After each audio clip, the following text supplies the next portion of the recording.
these are your notes on point slope form. So when we look at point slope form, we've already learned slope intercept form, where you have the slope and the y-intercept. So now we're going to look at point slope form. So what you want to recognize is that y minus y1, your y1 is going to be the value of your y from your point. M, we will know, parentheses x minus x1. x1 again will be that x value from your point. So we need a point where we label our point x1, y1, and we need the slope m. The slope is found by using y2 minus y1 over x2 minus x1. And I put this in here in case you do have 2 points and we have to find the slope first. So let's go ahead and look at this example down here. I circled the values that you will be replacing in the equation, just like in the equation for slope-intercept form, we replace the slope, m, we put that value, we replace the b with the y-intercept. In point slope form, you're going to be replacing x1, y1 for your point, and m. In this example, we're going to write an equation of a line in point slope form and slope-intercept form through the given point and with the given slope m. So here's our example. We have the point 2, 1 and the slope m equals -3. The first thing you want to do is identify your point as x1 and y1. So x1 is 2, y1 is 1, m is -3. If we want to write our equation in point slope form, we're going to write the point slope form y minus y1 equals m parentheses x minus x1. And we're going to substitute in our values that we know. We know y1 is 1. We're going to substitute in that value. We know what m is, and we know what x1 is, 2. So these are the only values I'm going to replace with a number. Y minus will stay, parentheses x minus will stay. So let's go ahead and plug that in. Y minus y1 is 1 equals m, which is -3, parentheses x minus, and my value for x1 is 2, close parentheses. So this is my point slope form. All I did was plug in my point and my slope into the point slope form. Now we're going to take this and we're going to write it in slope intercept form. So in order to write in slope intercept form, we've got to write the point slope form first. Y minus 1 equals -3 parentheses x minus 2. So your first step in this problem is to get rid of the parentheses. Before we solve for point slope intercept form, you want to remember slope intercept form is y equals mx plus b. So we're going to get the y by itself, but you need to get rid of the parentheses first. So we need to take -3 and multiply it with 1x, and -3 and multiply it with the -2. Be careful with your signs. We don't do anything with y minus 1, so we bring that straight down. We're going to multiply -3 with 1x, which is a -3x. Anything times 1 is itself, so -3x. -3 times a -2. So I'm going to put right here, multiply. Sometimes we work a little fast and we forget what we're doing here. We're multiplying a negative with a negative, so it changes to a positive. 3 times 2, 6. So -3x plus 6 is on the right side. Our last step is to get the y by itself. So we need to move this -1 over to the other side with the other constant here. We're going to combine the constant. But the only way we can move something across the equal sign is by using the opposite sign. Since it's -1, we need to say +1 here and +1 under x. +1 under 6. -3x is not a like term with 1. It's not a constant. This is a constant with a variable. So -1 plus 1 cancels and goes away. We only add 1 to 6. So we're going to be left with y equals, you're going to bring down your -3x. We didn't do anything to it. +6 plus 1 is a +7. This would be my slope-intercept form. And here I want to recognize that my slope is a -3, which they gave me in the beginning.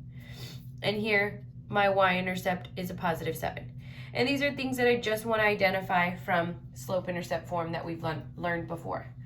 Now I'm going to go ahead and take this exact problem and graph it on a coordinate grid so you can see and make connections to it. So if I look at my point and my slope, I can take my point 2, 1 and plot it on my graph.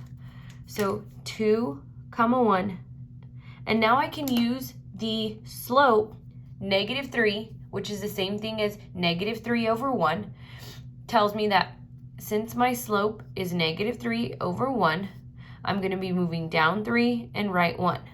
From this point they give me, I'm going to move down 1, 2, 3 and right 1. 1, 2, 3 and right 1. I'm going to graph points in the opposite direction so I can find the y-intercept and make sure we can make that connection with -3x plus 7.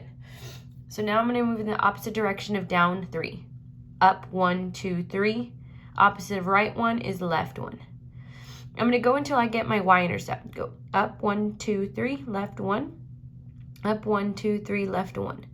And now I can see that this line here can be formed, and I can find my slope-intercept form by identifying my slope is -3, which they gave me, and I use that point to plot more points along to start on my graph, and then I use my slope to move and plot more points so I can find my y-intercept.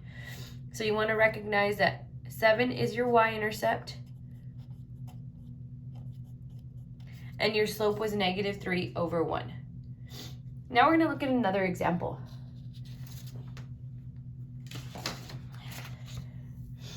We're going to take this point and a slope and write it in point-slope form again. So this time I don't have a graph because this point is off the grid. So we're just going to go ahead and go through the same steps.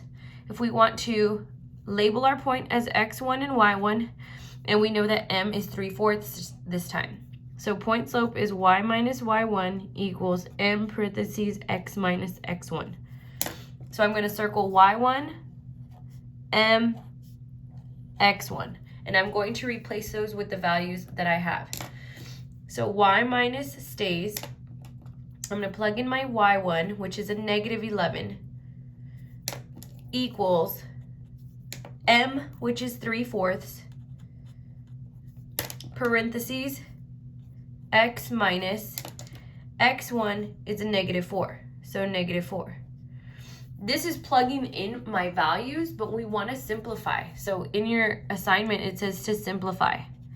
Simplify. When we simplify, we need to recognize that we don't leave minus a negative. This will change to a positive.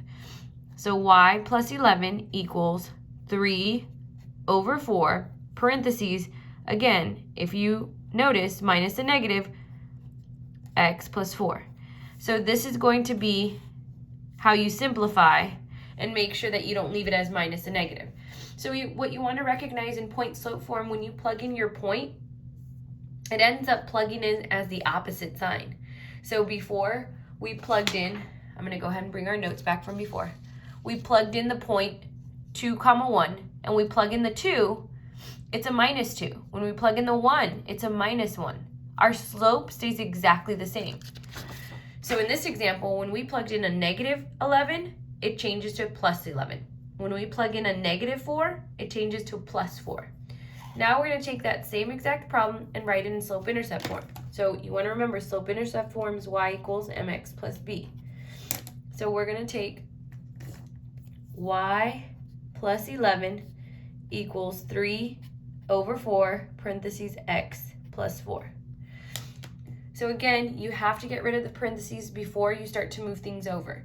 So we need to multiply 3/4 with 1x and 3/4 with x. So 3/4 times 1x is just 3/4 x. Anything times 1 is itself. 3/4 times 4, well, that's 3 times 4, which is 12. 12 divided by 4 is 3. So you can use your calculator and multiply these fractions out. If you take 3/4 and you multiply it with a +4,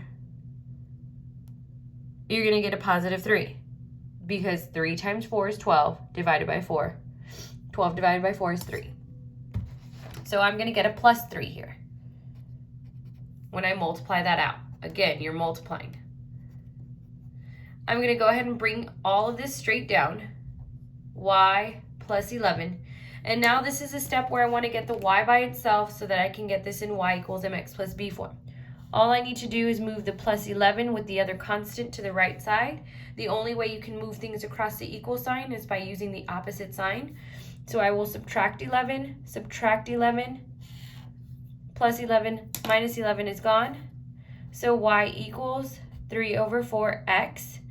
Here, when you take a positive 3 and subtract 11, you're going to get a negative 8. So this is my point slope form.